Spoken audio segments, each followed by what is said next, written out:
You know what I've never said in all my time handling pocket knives? Gee whiz, this superfluous lock really saved my bacon. There is a trend that seems to be either growing or at least confidently treading water in the EDC knife game of adding additional locks to already functional locking mechanisms. Take this rake knife here, which is not a good knife to start with, but this is why. It's got a weird opening mechanism. This has a frame lock which then locks open, so then you need to unlock a lock to unlock your knife. This is often done under the guise of safety or under the guise of extra locking integrity, or this knife won't fold shut on your hand. This is compared to a normal frame lock here from Spyderco, which is never locked on my hand, never even come close to locking on my hand.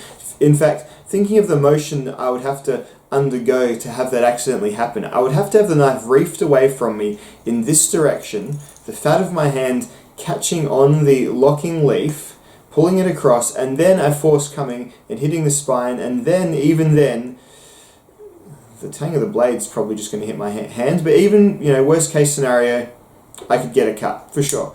But the mechanism for that is so unusual, is so unlikely to happen, that the amount of knives that are doing this just seems so disproportionate.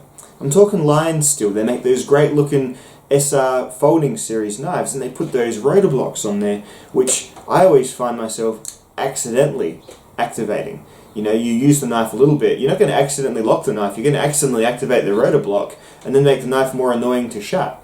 Is there anything more annoying? Well, I'm sure there is, but something that annoys me a lot is when I go to shut my knife and I have that momentary brain fade where, because this is still a slightly novel mechanism, it's not in my muscle memory, and then I have to re-examine the knife, look down at it. That's right, I've locked the lock, and then there you go. So that's a frame lock example. Let's look at a backlock example. Cold Steel have made this light series of knives, and they've put the lock locks on them. I think they've done this as a bit of a concession because these don't use the triad lock. This is just your straight lock back. Cold Steel like to have the supreme lock safety, lock strength thing as something they can spruik, and I think this is an economical enough way of sort of having a little bit extra in the locking department without going the full-on, with a slightly extra mechanical complexity of a triad lock. That's an extra pin and extra drill. Not that this isn't a slightly complex mechanism here as well, but really when you open up the knife and look inside, it's just a piece of steel on a track that blocks the back of another piece of steel. An interesting choice, and one that I don't quite understand they would go for when the triad lock is completely secure and, as they often say, the best locking system in the world for strength. So yeah, there we go. That's a sort of perhaps a bit more understandable example. They've made a large Cold Steel folder. I guess they could say, well, you know what? We've done all we can, I suppose. But it just, again, to me, seems annoying. This one you can actually lock so the knife doesn't open as well, which is, they say double safe, I say double annoying. I don't know. What do you think? And then moving on to the last one is a liner lock version. This is a liner lock that's normal, TRM Atom. Push the leaf spring across once you're done using the knife. Knife closes shut. CRKT folding razor.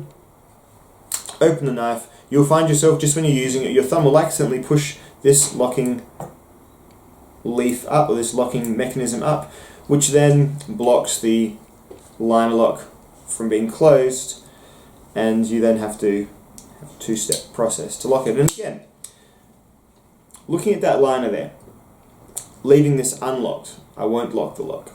The things that would have to happen to make me accidentally disengage the lock is, again, a complete rotation and then strike to the back of the blade tang to get that to close. It all seems to me a bit like they invented the solution and then had to go back and sell us the problem. I had a lot of communication from knife users, and I very rarely hear tales and anecdotes of locks failing, and I see even less accounts of them really failing with video evidence or photographic evidence or anything like that. It seems like a very rare problem. Most locks have integrity, even very simple backlocks like this Spyderco Police. you can spine whack this all day, and unless you really go for the abuse, it's not even going to be negatively affected. It's a strong locking system that's been around and time tested for a long time.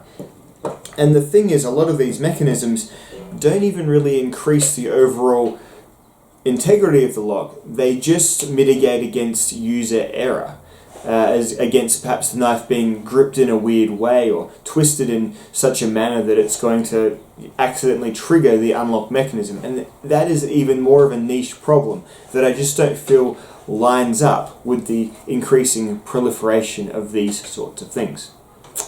That's my thoughts. Very happy to hear from anyone in the comments about if they like this stuff, why, if they agree with me, if they disagree with me. Very much open to civil discourse.